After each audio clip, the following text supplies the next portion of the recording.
Jeff Sessions gives Andy McCabe the boot, may deny him FBI pension. Attorney General Jeff Sessions, acting on the recommendation of the FBI's Office of Professional Responsibility, OPR, fired former FBI Deputy Director Andrew McCabe Friday.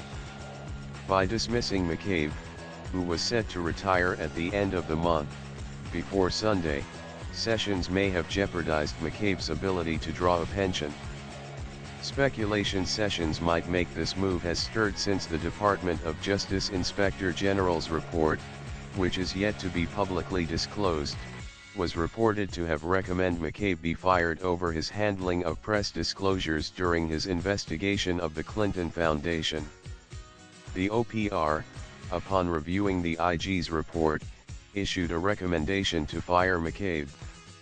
Attorney General Sessions issued the following statement, announcing his decision, after an extensive and fair investigation and according to Department of Justice procedure, the Department's Office of the Inspector General, OIG, provided its report on allegations of misconduct by Andrew McCabe to the FBI's Office of Professional Responsibility, OPR.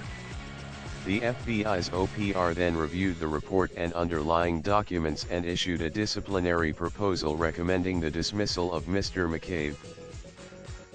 Both the OIG and FBI OPR reports concluded that Mr. McCabe had made an unauthorized disclosure to the news media and lacked candor, including under oath on multiple occasions.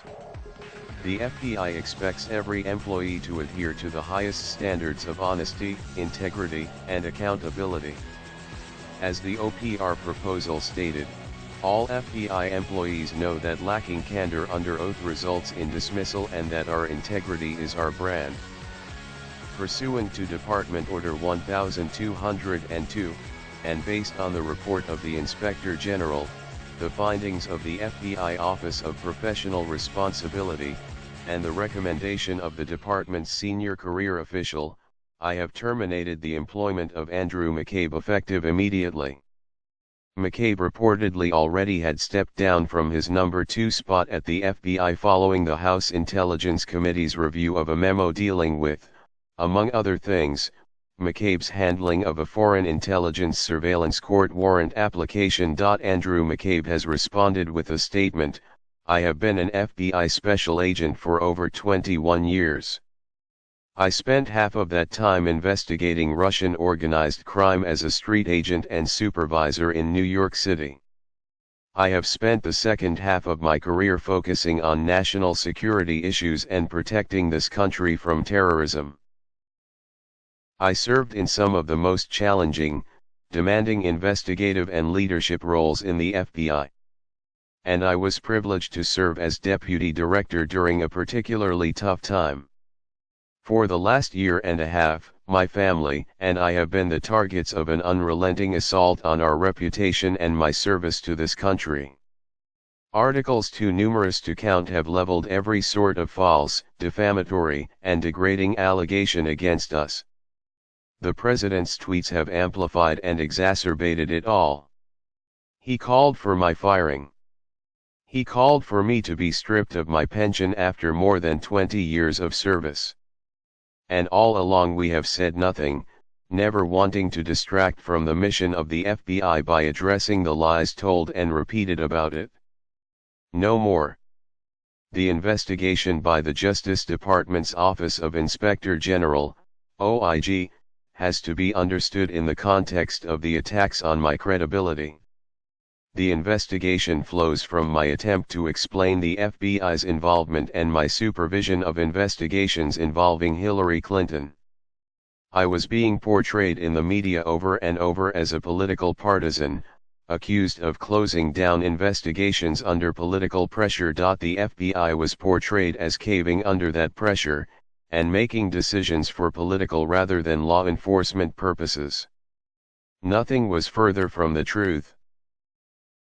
In fact, this entire investigation stems from my efforts, fully authorized under FBI rules, to set the record straight on behalf of the Bureau and to make it clear that we were continuing an investigation that people in DOJ opposed.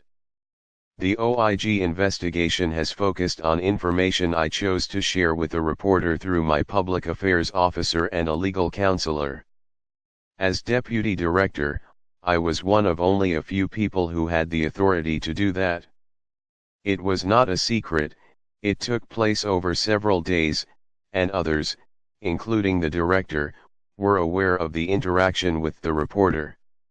It was the same type of exchange with the media that the deputy director oversees several times per week. In fact, it was the same type of work that I continued to do under Director Ray, at his request. The investigation subsequently focused on who I talked to, when I talked to them, and so forth.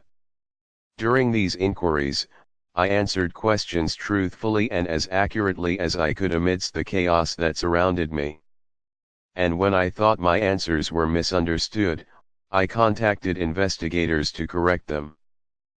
But looking at that in isolation completely misses the big picture. The big picture is a tale of what can happen when law enforcement is politicized, public servants are attacked, and people who are supposed to cherish and protect our institutions become instruments for damaging those institutions and people.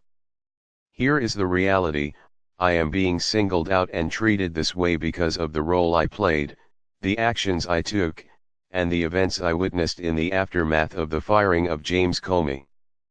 The release of this report was accelerated only after my testimony to the House Intelligence Committee revealed that I would corroborate former Director Comey's accounts of his discussions with the President.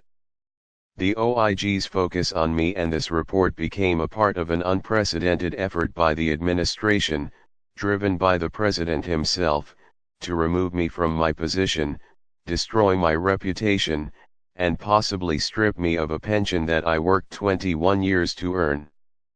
The accelerated release of the report, and the punitive actions taken in response, make sense only when viewed through this lens.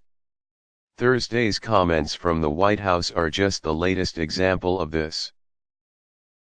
This attack on my credibility is one part of a larger effort not just to slander me personally, but to taint the FBI, law enforcement, and intelligence professionals more generally. It is part of this administration's ongoing war on the FBI and the efforts of the Special Counsel investigation, which continue to this day. Their persistence in this campaign only highlights the importance of the Special Counsel's work. I have always prided myself on serving my country with distinction and integrity, and I have always encouraged those around me to do the same. Just ask them. To have my career end in this way, and to be accused of lacking candor when at worst I was distracted in the misty chaotic events, is incredibly disappointing and unfair.